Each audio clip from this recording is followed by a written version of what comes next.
Adik-adik pikir tidak ada masalah saya. Besar masalah saya, apalagi setelah viral. Apa masalah saya sekarang paling besar? Banyak janda-janda curhat.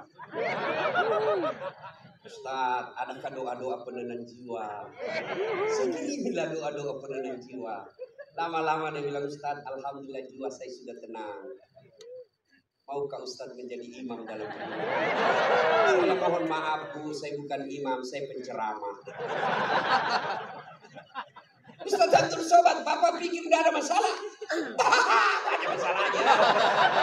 Mau kawin lagi tak sama istrinya. Ini semua ini muka-muka penuh masalah ini. Ini tadi ini PJ. Bapak pikir tidak ada masalahnya. Sudah jadi PJ, apa masalahnya? Mau jadi gubernur, mau jadi wakil gubernur. Semua orang punya masalah.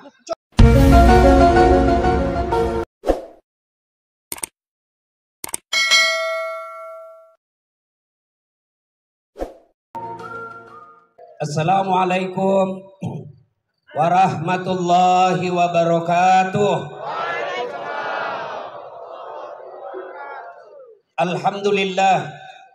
Alhamdulillahi rabbil alamin. Wa bihi nasta'inu ala umurid dunya waddin. Ashhadu an la ilaha illallah wa ashhadu anna Muhammadan abduhu wa rasuluh. Allahumma salli ala sayyidina Muhammad wa ala alihi wa sahbihi ajma'in. Amma ba'd. Faqad qala Allah subhanahu wa ta'ala fi kitabil karim. Bismillahirrahmanirrahim. Ya ayyuhalladzina amanu taqullaha haqqa tuqatih wa la tamutunna illa wa antum muslimun. Wahai orang-orang yang beriman, bertakwalah kalian kepada Allah dengan sebenar-benarnya takwa, dan janganlah kalian mati kecuali dalam keadaan beragama Islam. Ayat ini sejak 1000 tahun yang lalu setiap Jumat dibacakan oleh khatib di mimbar Jumat.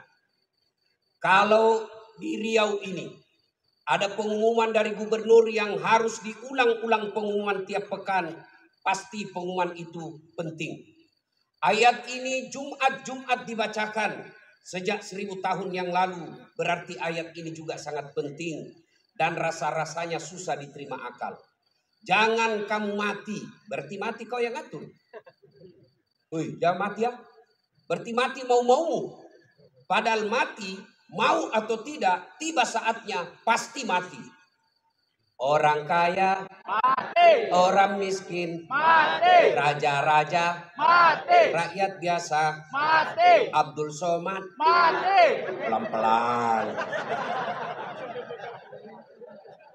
Semua mati. Berarti yang jadi masalah bukan mati. Allah ingin sampaikan kepada kita, wahai warga Siak, wahai orang Riau, orang Bugis, Dasat Latif, kamu ngaku Islam, tapi belum tentu kau mati dalam keadaan beragama Islam. Ayat ini Allah ingin sampaikan, waspada kalian, bisa jadi kalian mati dalam keadaan tidak membawa Islam. Insya Allah kita tidak akan mati dalam keadaan mabuk. Amin. Insya Allah kita tidak akan mati dalam keadaan berzina. Amin. Insya Allah kita tidak akan mati dalam keadaan ngerampok. Mencuri tiba-tiba didapat polisi. Jangan lari. Masih lari juga. Jangan lari. Masih lari juga. Terpaksa polisi tembak peringatan. Tembak pertama ke langit. Duk. Masih lari. Tembak kedua. Duk. Masih lari. Tembak ketiga. Tak. Masih lari. Tembak kepalanya. Kakinya dulu ditembak. Tembak kakinya, kepalanya kena. Saya tanya temanku yang polisi, bagaimana ceritanya? Kakinya kok tembak, kok kepalanya dikena? Dia bilang soalnya waktu ditembak dia tunduk. Itu polisi film India, bukan polisi Indonesia. Polisi Indonesia mengayomi, melindungi dan melayani masyarakat.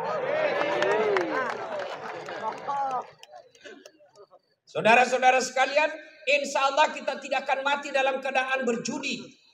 Tapi yang bisa membuat kita mati kafir, hobbi aklil haram, suka memakan makanan haram.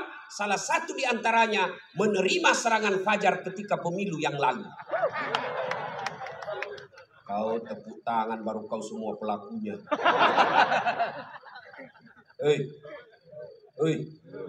Saya mau tanya, Dek, kalau kau terima serangan fajar 300.000 kaya ndak? Ndak. Kaya tidak? Ibu-ibu, kalau menolak serangan fajar miskin tidak? Miskin tidak. Tapi yang pasti bulan 11 kalau kau terima serangan fajar, itu maknanya kau hancurkan Provinsi Riau yang ditegakkan dan dibangun oleh para ulama. Kalau kau terima 300.000, ibu bapak, yang kau terima 300.000, itu maknanya kau tutup masa depan anakmu yang cerdas untuk jadi pejabat.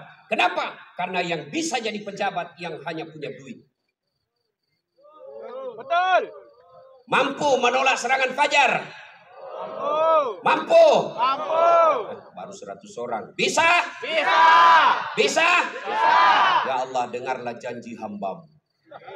Kalau bulan 11 dia terima serangan fajar, buat hidupnya sengsara dunia akhirat. Amin. Bos. Anak muda. Kalau korupsi 70 miliar masuk neraka, rasa-rasanya di dunia dia nikmati. 75 miliar bisa nikmati keliling-keliling dunia. Tapi kalau 300.000 masuk neraka, itu namanya beleng-beleng. Wa qala idzan bismillahirrahmanirrahim. Innallaha wa malaikatahu yusalluna 'alan nabi. Ya ayyuhalladzina amanu sallu 'alaihi wa sallimu taslima. Sesungguhnya Allah dan para malaikatnya berselawat kepada Rasulullah Muhammad sallallahu alaihi wasallam. Maka wahai orang-orang yang beriman, berselawatlah kalian kepada Rasulullah dengan sebaik-baik salawat. Sadaqallahul adzim, maha benar Allah dengan segala firman-Nya. Bapak Ibu saudara-saudara sekalian, teristimewa para tuan-tuan guru yang hadir di tempat ini, terkhusus guru saya Profesor Abdul Somad DESA LC yang insya Allah dimuliakan dan dirahmati oleh Allah Subhanahu wa taala. Beliau orang Melayu, saya orang Bugis. Orang Melayu perbedaannya, kalau orang Melayu takut sama istrinya. Tidak percaya dengar tadi puji-puji istri. Karena siaran langsung. Ditengok istri di rumah macam-macam, tidak. Kalau kami orang Bugis tidak takut sama istri. Cuma istri lebih berani dari kami.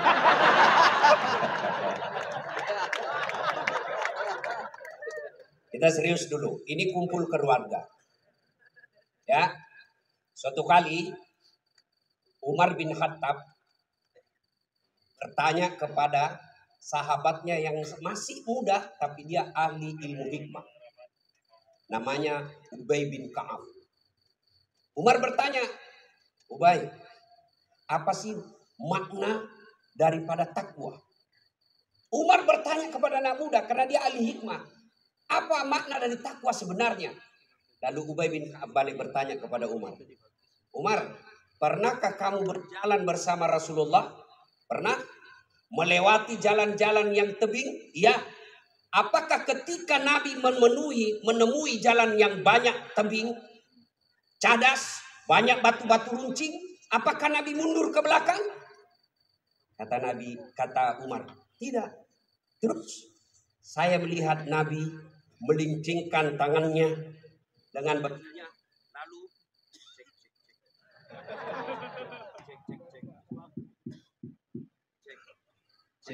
cek.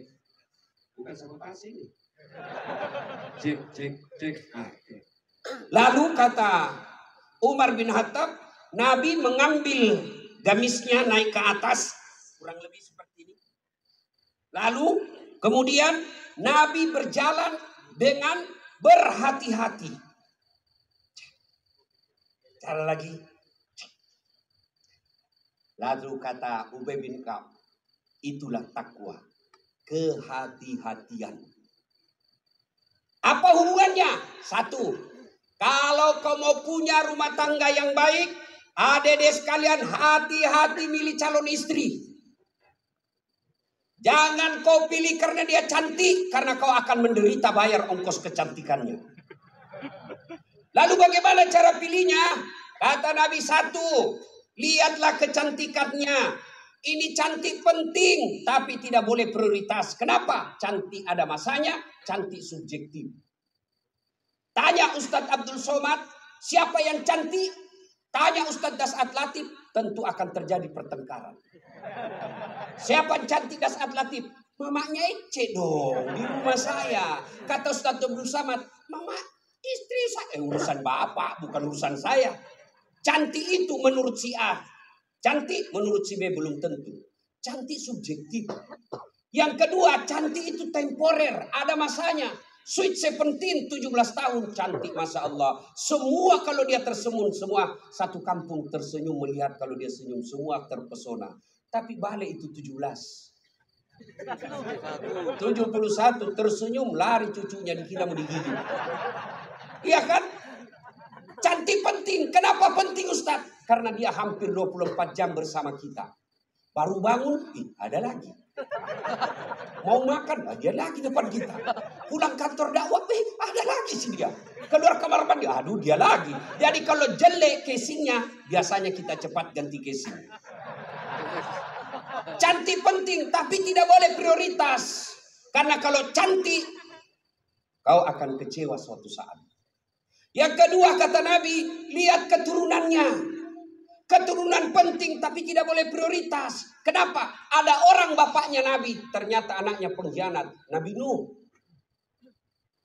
Ada orang bapaknya penyembah berhala tapi anaknya jadi Nabi, Ibrahim alaihissalam.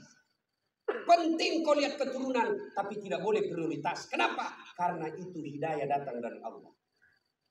Yang ketiga kata Nabi, pilihlah dia karena kekayaannya. Penting cari orang kaya. Kenapa? Mudah-mudahan kata orang Bugis, komak bene ko sapak ko yarong kai mo roy macek-cek.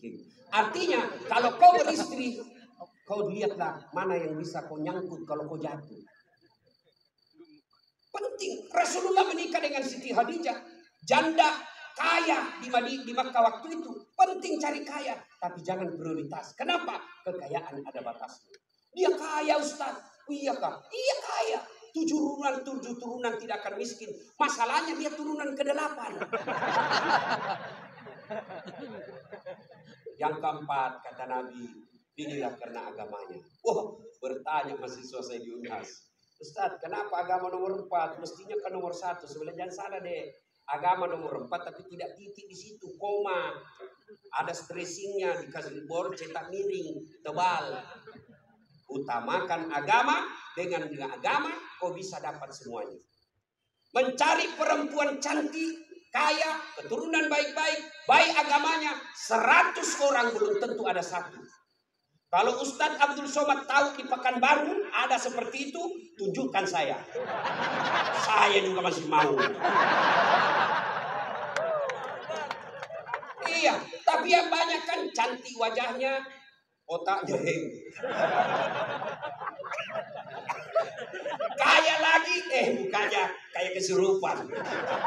Maka mendapati sempurna tidak mungkin. Apa makanya Nabi katakan utamakan agamanya. Adik-adik sekalian, kalau kau melihat perempuan, lihatlah agamanya. Cewek-cewek yang hadir di tempat ini, bapak-bapak yang punya anak gadis, lihatlah agamanya. Gimana cara lihat agamanya? Gampang, paling gampang. 1, lihat dia rajin tidak berjamaah ke masjid. Kalau dia rajin berjamaah ke masjid, lihat dulu masanya kapan. Kalau dekat pencoblosan, hati-hati bisa jadi itu pencitraan.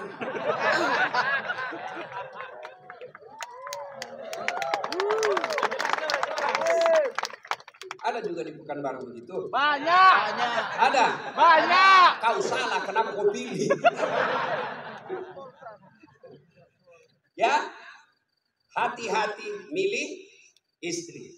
Cewek, kalau kau mau lihat cowok yang baik, lihat sholatnya. Kalau kau berjalan bertiga, tiba-tiba masuk waktu sholat dia gelisah, dek, cari masjid dulu, itu sudah harapan. Tapi begitu kau bilang dek, dia bilang dek, saya bang sholat dulu dong, sudah mau asar ini kita belum sholat duhur. Nanti kau lewatin surga, besok aja lagi sholat. Sudah selesaikan, langsung katakan wabillahi taufiq wal hidayah, say goodbye. Dan tidak usah pacaran bos. Ada. Saya kadang curhat ibu-ibu, kenapa suami istri saling tidak menghargai? Suami memaki istrinya, istri menghina suaminya. Salah satu sebabnya karena kau terlalu lama pacaran. 4 tahun kau pacaran, 4 tahun saling membohongi, maka tidak ada lagi wibawa di depannya. Adik-adik cewek, jangan terlalu lama dipacari. Begitu kalau ada cowok senang kamu, kalau kau senang saya, lamar saya tunggu kau minggu depan. Begitu kau bilang lamar, hilang itu dia besok. Ini juga cewek sekarang baru modal-modal dikirim stiker lope-lope. Kelepek-kelepek. Modal 15.000, dibelikan roti 1 bungkus. Teh 1 autan 2 biji. Bawa pinggir jalan lihat nonton mobil. Motor aja 1 tahun dicicil lunas. Masa kau 3 tahun dipacari tidak ketemu tidak dilamar-lamar. Berhenti. Maka yang pertama, kalau mau punya rumah tangga yang baik, pilih karena Allah. Yang kedua, saudara-saudara sekalian, percaya bahwa tidak ada rumah tangga yang tidak ada masalahnya. Bohong kalau ada orang bilang tidak ada masalahnya. Bohong. Jangankan kita ini para ulama. Ustaz Dasat-Latif, ada pikir tidak ada masalah saya. Besar masalah saya, apalagi setelah viral. Apa masalah saya sekarang paling besar? Banyak janda-janda curhat. Ustaz, adakah doa-doa penenang jiwa? Sekirimilah doa-doa penenang jiwa. Lama-lama dia bilang, Ustaz, alhamdulillah jiwa saya sudah tenang. Maukah Ustaz menjadi imam dalam hidup? Saya mohon maaf Bu, saya bukan imam, saya penceramah. Ustaz Antur Sobat, Bapak pikir tidak ada masalah? Banyak masalahnya. Mau kawin lagi tak sama istrinya. Ini semua ini muka-muka penuh masalah ini. Ini tadi ini PJ. Bapak pikir tidak ada masalahnya. Sudah jadi PJ, apa masalahnya? Mau jadi gubernur, mau jadi wakil gubernur. Semua orang punya masalah. Coba lihat Pak, dalam hidup ini, jangankan pajak jabatan, dalam rumah tangga, coba lihat. Waktu kita sarjana, apa masalah kita? Mau kerja. Sudah kerja selesai masalahnya? Tidak. Mau jadi kepala bagian. Sudah jadi kepala bagian selesai masalahnya? Tidak. Mau jadi kepala dinas. Sudah kepala dinas selesai masalahnya? Mau jadi sekda. Sudah jadi sekda selesai masalahnya? Mau jadi gubernur. Sudah jadi gubernur selesai masalahnya? Tidak. Mau 2 periode. Sudah 2 periode selesai masalahnya? Tangkap KPK. Tidak masalahnya. Semua orang punya masalah. Iya kan? Maka percaya semua orang punya masalah. Adik-adik, kalau istrimu cantik kau kira bukan masalah? Istri cantik digoda orang, masalah. Apalagi kalau jelek suaminya, lebih masalah lagi. Berarti bagus kalau jelek istri jelek dihina orang, masalah. Apa masalahnya? Kita lagi yang malu jalan sama dia. Jalan aja, duluan aja deh, nanti kita ketemu di gedung. Sampai di gedung pada kau bangga, ada jadi deh saya mencret. Istri cantik masalah, tidak ada istri juga masalah. Jangankan kalian, kurang apa mulianya Rasulullah, kurang apa cintanya Rasulullah kepada Rasulullah, sampai Rasulullah dijelaskan, andai bukan karena engkau Muhammad, saya tidak ciptakan dunia dan isinya. Karena cintanya Allah kepada Nabi. Apakah tidak ada masalahnya? Allah Karim, belum lahir sudah ada masalahnya. Apa? Yatim, bapak sudah wafat. Lahir, baru beberapa hari diambil sama ibu susunya 4 tahun. Kembali ke ibunya 6 tahun sudah wafat. 2 tahun saja bersama ibunya. Ambil sama kakeknya, wafat lagi kakeknya. Ambil pamannya, wafat lagi pamannya. Besar jadi nabi 40 tahun. Setelah jadi nabi, selesai masalahnya. Diusir dari kampungnya. Siapa yang usir? Pamannya sendiri. Itu nabi, apalagi kalian yang tukang tipu. Ada tidak ada masalahnya. Samping kanan saya ini. Banyak masalah ada juga Pak. Samping kiri saya Abdul bersaudara. Banyak juga masalahnya Pak. Maka Allah katakan, Das'at, seolah-olah Allah yang berkata, Das'at, Abdul, kalau ada masalahmu mau jadi gubernur, bukan menjilat, bukan nyogok. Tapi apa masalahnya? Kalau ada masalahmu Allah sampaikan, ista'inu bisabri wassalah. Sabar, perbaiki sholatmu, saya yang selesaikan masalahmu. Jadi ibu-ibu kalau ada masalah dalam rumah tangga, sabar. Yang kedua, perbaiki sholat. Jangan kau curhat di medsos.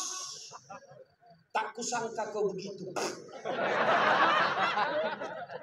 Teganian kau. Emangnya kalau kau curhat di medsos, ada yang netizen yang bangun salat tahajud 8 rakaat untuk doakan kamu? Paling didoakan kamu di status. Semoga bahagia ya. Memang itu status Tuhan mau baca. Maka begitu ada masalahmu, sabar. Sudah sosialisasi, sudah kampanye, sudah jual tanah, tidak terpilih. Sabar. Iya toh? Saya dulu Pak PJ 2014 ikut juga pilwali di Makassar. Ya, kalah tidak, cuma yang menang lebih banyak suaranya. Saya tidak mau dibilang kalah, nggak mau, dia lebih banyak suaranya. Andai saja saya jadi wali kota waktu itu, saya tidak tampil di depan masjid Anda. Terima kasih yang terbaik. Sabar, yang kedua perbaiki sholat. Nah, dalam rumah tangga pasti ada masalah. Ustaz, jelek suami saya. Sabar ibu. Allah tahu itulah yang terbaik buat ibu. Kenapa? Karena kalau suaminya cakep, suaminya malu jalan sama ibu. Kenapa? Karena ibu juga jelek. Itu sudah. Ya. Nah, satu makna dari kisah yang saya sampaikan tadi, hati-hati memilih pasangan, hati-hati mengelola keluarga. Yang kedua, hati-hati memilih pemimpin. Hati-hati milih pemimpin. Saya kasih contoh adik-adik sekalian. Dalam berjamaah, siapa saja boleh jadi makmum. Dalam berjamaah, mulai profesor sampai orang awam boleh jadi makmum. Tapi jadi imam, hati-hati. Kenapa? Karena kalau salah imam, kacau satu. Ya toh? Pernah dengar kisah? Di Tesla ini penghafal Quran. Anak remaja yang pergi pondok menghafal Quran. Pulang dari pondok Ramadan, Tarawih, disuruh, nah kaulah didengar hafalanmu. Ya, jadi imam. Begitu jadi imam, tiba-tiba ada cicak jatuh. Kena telinganya. Namanya kaget, depresi, stres, hilang hafalan. Dia ingat-ingat apa sambungannya ini. Dia ada. Dia lupa betul apa sambungannya ini. Dia lupa betul. Tiba-tiba dia bilang, Pak Imam, tolong bantu di belakang. Dia bilang di belakang. Saya juga tidak tahu. Tiba-tiba anak muda berteriak dari belakang sekali. Bilang, kalau begitu ya sudah, Allahu Akbar. Siapa yang salah? Siapa salah? Imam. Contoh lagi, ini waktu saya kejadian di kampung. Waktu saya masih SD. Sujud imam lama betul. Kenapa imam lama sekali nih? Ada kawan saya sekarang sudah jadi guru SMP. Dia angkat kepalanya, dia teriak, wih, lenyap imamnya. Bahasa Bugis dia bilang, hilang imam. Wah, kacau satu zaman sekali. Ternyata imam bilang, kita tunggu-tunggu lama sujud, tidak bangun, ternyata dia keluar. Selesai sholat ditanya, Pak Imam, kenapa keluar tinggalkan saf? Dia bilang, saya kentut. Nah, Pak Imam, lain kali kalau kentut, kasih bangun kepala supaya kita lihat kau keluar. Saya sengaja, nak, saya malu kau lihat. Siapa salah? Siapa salah? Siapa salah? Imam. Maka hati-hati pilih imam. Insya Allah bulan 11 akan datang Provinsi Riau milih imam. Jangan kau salah milih imam. Kalau kau salah milih imam, kamu kalau bukan kamu yang dapat, yang pasti anakmu nanti ikut menderita. Betul. Ini Riau kan kaya. Saya pergi ke Dumai, gasnya besar, minyaknya luar biasa. Tapi kok masih ada orang Riau pergi jadi tenaga kerja di Malaysia? Banyak kan? Banyak. Makanya Legal. salahnya kalian kalau kau salah milih pemimpin. Pilih yang baik. Kalau ternyata kita sudah ikhtiar pilih yang baik, ternyata mereka berkhianat, serahkan kepada Allah. Maka saudaraku, jangan kau pilih karena dia sekampung. Jangan kau pilih karena satu partai. Jangan kau pilih karena satu suku. Jangan kau pilih karena kau tim suksesnya.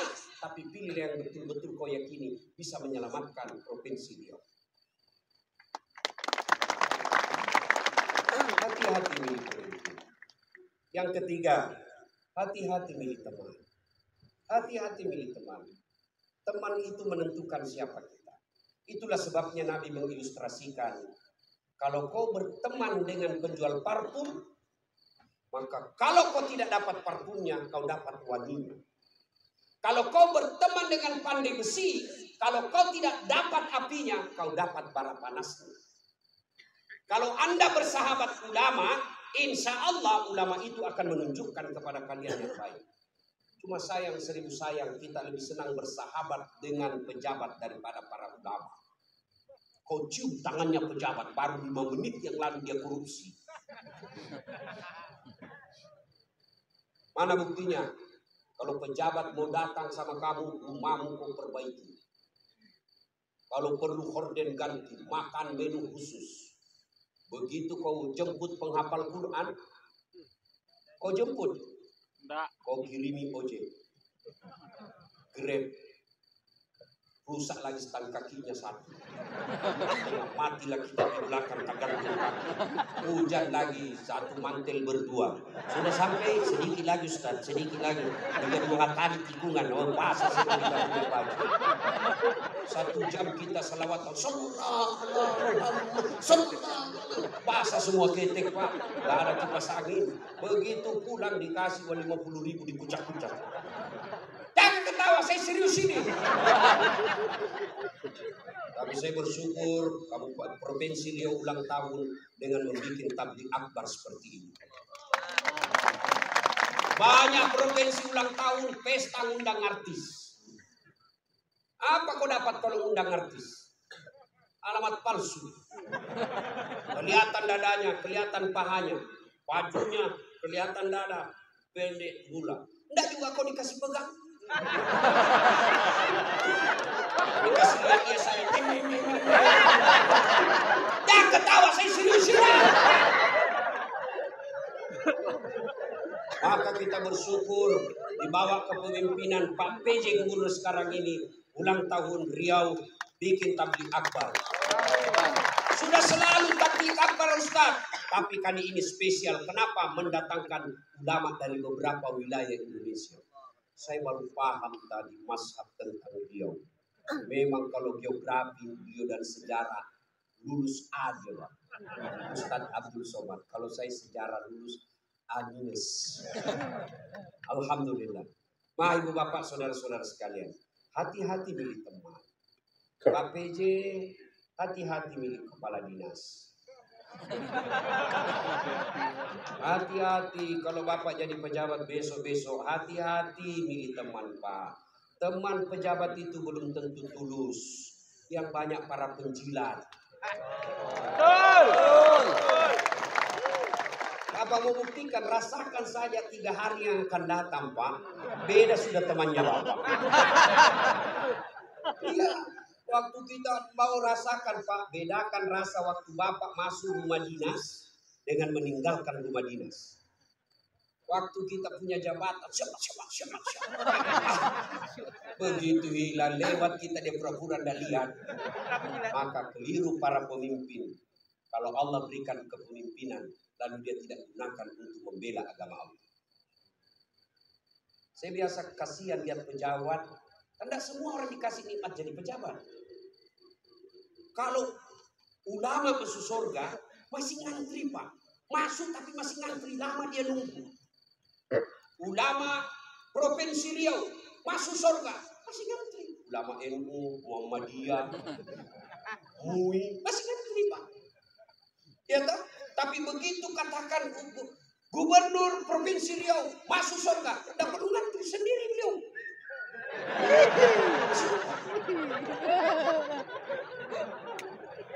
Cuma kadang banyak pejabat bedanya dengan Nabi Yusuf. Nabi Yusuf Di penjara dulu baru jadi pejabat. Pejabat kita jadi pejabat dulu. Baru kena penjara. Apakah sepenuhnya salah pejabat? Bukan, salah sampean sedulur-sedulur. Kenapa sampean pilih kalau tahu dia pembohong? Sen kanan belok kiri.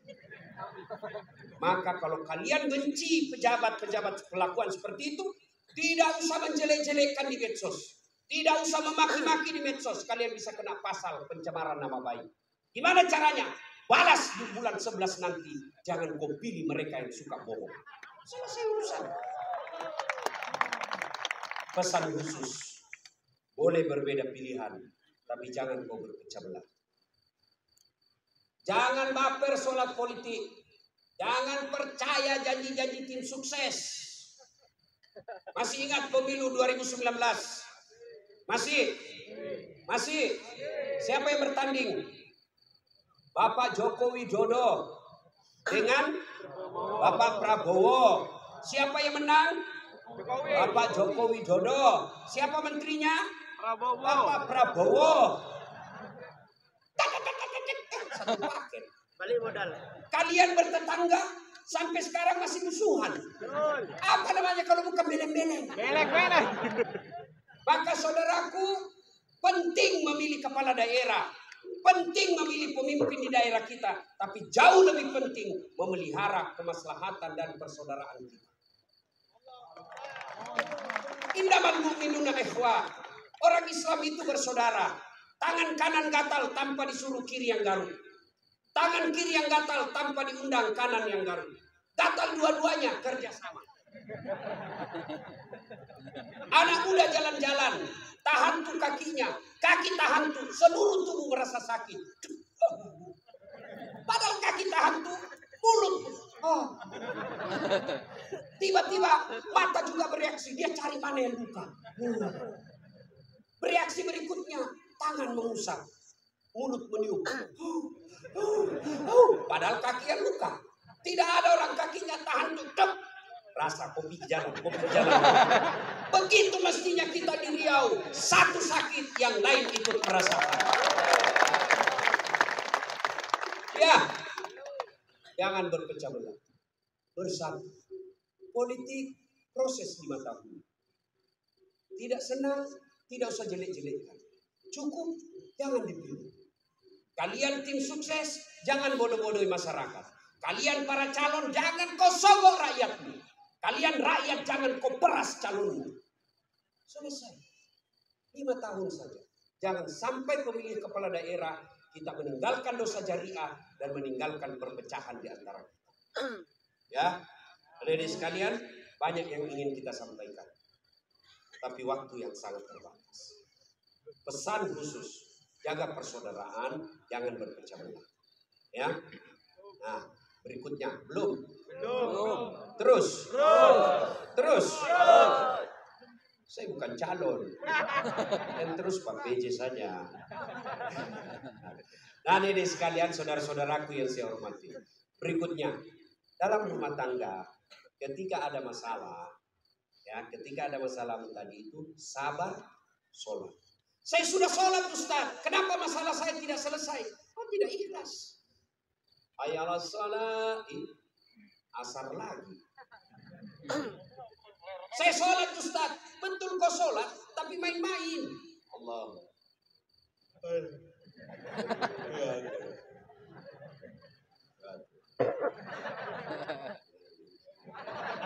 Ada malah sholat kayak tidak makan.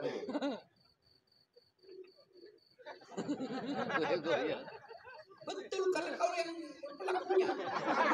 Ada juga sholat terlalu semangat. Allah. Kau ketawa karena kau alami semua. Maka kalau ada persoalan, tidak usah kau cari kambing lain, kambing hitam. Lebih baik kau koreksi sholat. Kalau sholat baik, Allah yang selesaikan. Itu janji Allah, bukan caleg. Kalau caleg Pak Andi saja boleh kita dijanji surga. Surga pun dijanjinya. Dia bagi-bagi kartu nama, pilih saya, sama-sama kita orang siap. Ada masalahmu, telepon saya 24 jam. Begitu terpilih dia ganti nomor HP-nya. Tapi kalau Allah yang janji, Allah pasti berikan. Kau sholat, saya yang selesaikan masalahmu.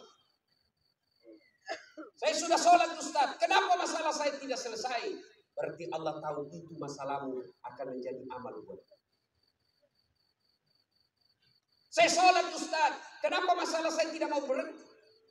Kok Allah tidak dengar doa-doa saya dalam sholat saya?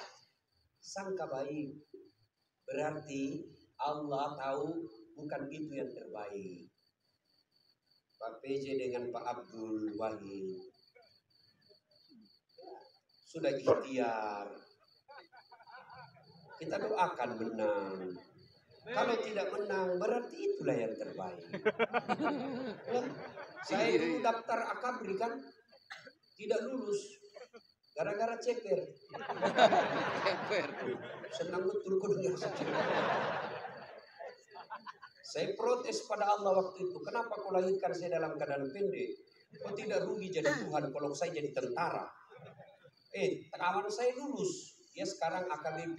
2 bunga. Pakai baret merah. Reserse. Saya lulus jadi ustadz. Pakai baret putih.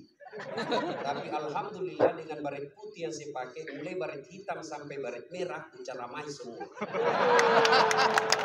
Terima kasih yang terbaik. Ini resep buat Pak PJ ya.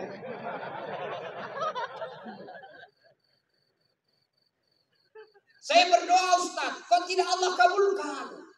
Berapa lama kau berdoa? Tahu Nabi Zakaria? Itu Nabi Zakaria minta anak sejak usianya 21 tahun. Kapan Allah kasih?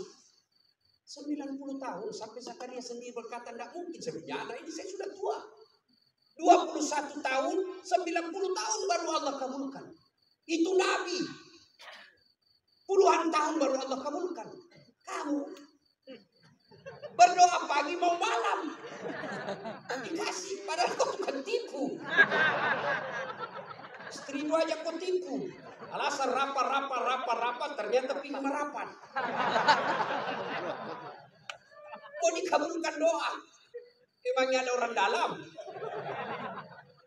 Ya, ada masalah, saudaraku perbaiki sholat. Kecil buat Allah, adik-adik, kecil buat Allah, kasih apa yang kamu mau. Saya kasih contoh, paling sederhana. Ada kau punya 2 sahabat. 1 5 kali ketemu sehari. 1 cuma sekali ketemu 1 hari. 1 minggu. 1 5 kali ketemu, dan kalau dia ketemu, dia bawa oleh-oleh 5 kali sehari.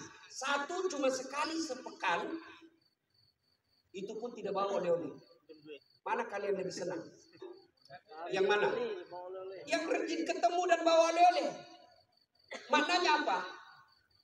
Sholatmu 5 kali sehari semalam. Begitu mau cinta kepada Allah, Allah pasti cinta kalian sudah 5 kali sehari semalam. Kalian yang hari Jumat saja, paling terlambat datang, paling cepat pulang, orang khotbah kau tidur, ada masalahmu, pasti Allah tidak perhatikan. Kasih lagi contoh sederhana. Saya sahabat dengan Pak PJ. Saya datang ke sini ke Pekanbaru. Assalamualaikum Pak PJ, saya mau ke pondoknya UAS, tapi saya tidak ada mobil. Oh Pak PJ katakan, aduh saya lagi di Jakarta ini Ustaz. Tapi don't worry, be happy. Tahu kan artinya itu? Pokoknya tahu sajalah. Saya lagi di Jakarta, Pak tenang Ustaz. Pak PJ telepon ajudan. Ajudan siap. Tolong, itu ada Ustaz Dasar. Kau jemput di bandara, bawa mobil yang baik, full tangki, jangan lupa kasih oleh-oleh. 30 menit kemudian datang ajudan, Pak Ustaz, ini mobil silakan Pak Ustadz pakai selama Ustadz di Pekanbaru. Nih bensin full, ada pembeli oleh-oleh. Selesai masalah saya. Kenapa? Saya akrab sama Pak PJ. Sebaliknya ada pula datang dari Sulawesi, tidak pernah kenal, tidak pernah ketemu, tidak pernah dengar nama, datang. Assalamualaikum Pak PJ, saya ada di bandara, boleh pinjam mobilnya? Siapa yang telepon Pak PJ? Kapolres. Tangkap dia, tukang tipu itu, tidak kenal kok tiba tangkap dia, tangkap pasti tukang tipu. Begitu juga kalian, tidak pernah sholat, sholatnya cuma hari Jumat, paling terlambat datang, cepat pulang, orang khotbah kau tidur. Tiba-tiba ada masalah dalam rumah tangga. Ya Allah, saya sudah capek hadapi istri saya. Ya Allah, saya sudah capek hadapi suami saya. Ya Allah, tolonglah saya, kata Allah. Malaikat karena dia sudah capek hidup, cabut nyawanya.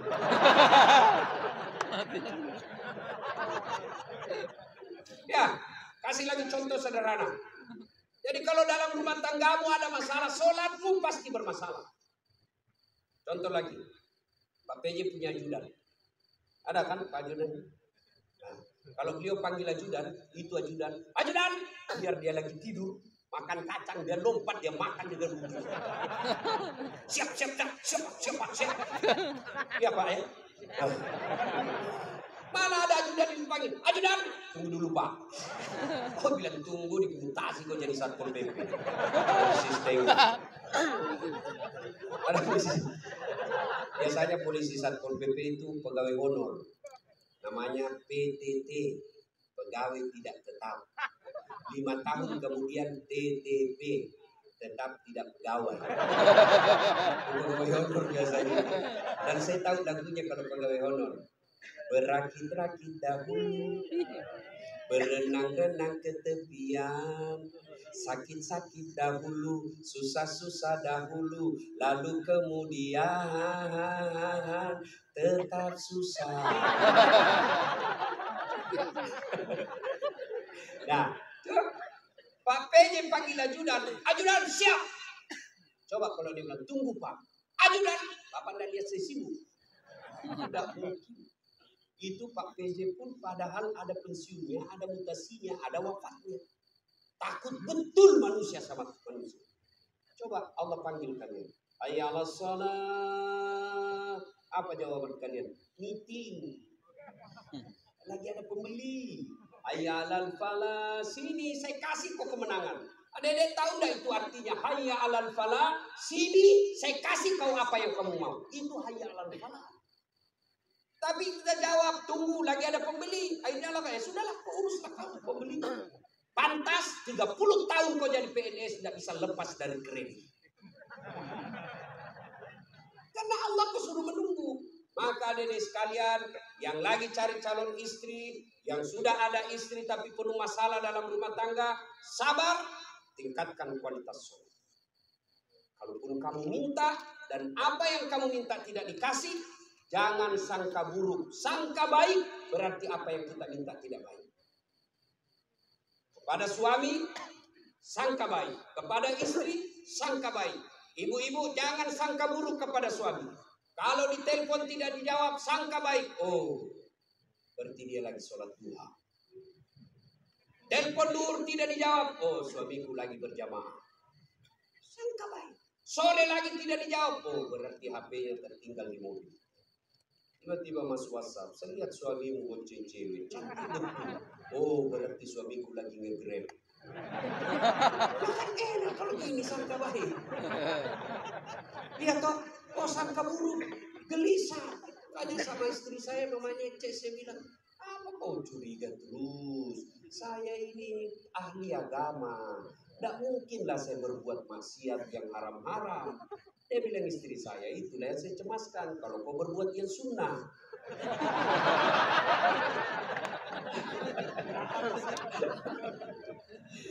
Baiki sholatnya, perbaiki doa. Ada masalah, tapi mustahil Allah dengar doamu kalau tidak sholat. Kenapa? Sholat ini kuncinya ibadah. Adik-adik sekalian, kalau kau mau melihat istri, lihat sholatnya. Adik-adik putri, kalau mau kau lihat cara suami, lihat sholatnya. Adik-adik sekalian, kalau kau mau lihat calon pemimpin, lihat sholatnya. Kalau dia tidak pernah datang ke masjid, jangan percaya, Tuhannya aja dia tipu.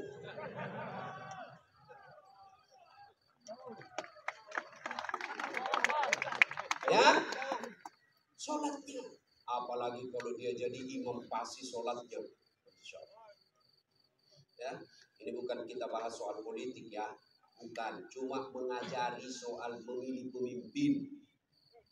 Kalau kau salah milih pemimpin, sengsara bukan cuma kamu, bisa anak cucumu. Saya kasih contoh sederhana. Adik-adik masih ingat masa perjuangan.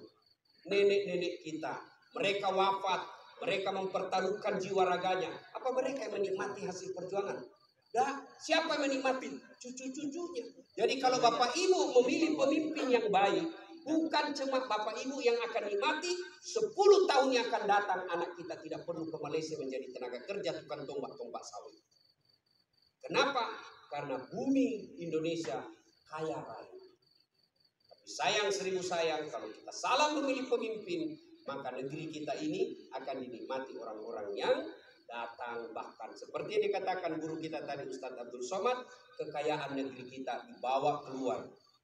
Maka pilihlah pemimpin yang betul-betul kamu yakini baik dengan cara dia sholat. Ibu bapak saudara-saudara sekalian, inilah tausiah kita pada taklim kita kali ini. Mudah-mudahan ada manfaat. Lebih dan kurangnya mohon dimaafkan. Saya orang Bugis sebenarnya itu tidak pandai berpantun. Maka dalam budaya tutur orang Bugis tidak ada pantun. Kecuali pantun itu ada di Betawi, di Kalimantan, Sumatera. Tidak ada di tanah Bugis. Menghormati guru saya Ustadz Abdul Somad, maka saya akan berpantun. Dari mana datangnya cinta? Dari Facebook turun ke WA. Dari mana datangnya kecewa? Setelah ketemu ternyata berbeda. Terima kasih. Usikum wa nafsi bitaqwallah fastabiqul khairat. Assalamualaikum warahmatullahi wabarakatuh. Waalaikumsalam warahmatullahi wabarakatuh.